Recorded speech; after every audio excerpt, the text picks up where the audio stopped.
welcome to Webb's. In 2024, John Webb celebrated his 80th birthday and 65 years of service for Webb's of Crickhowell.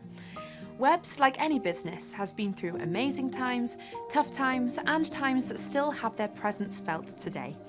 When I sat down to chat with John, he told me a particularly funny story about paint.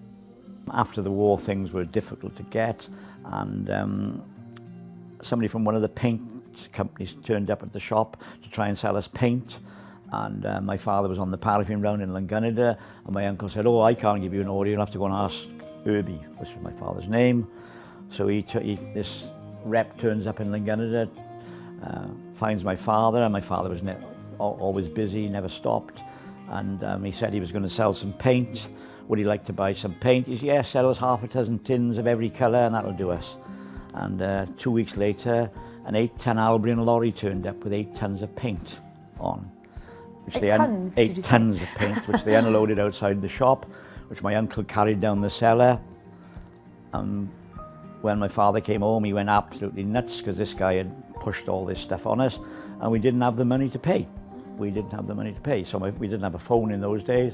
So my father went to the company and rang him up and said he couldn't pay, and he said this rep was on commission and he'd done this all over the country, sent 8-ton lorry loads everywhere, and so my father said he couldn't pay, so they said, "We won't take it back." He said, "You just keep a note of what you sell, and every month send us some money, whatever you sold."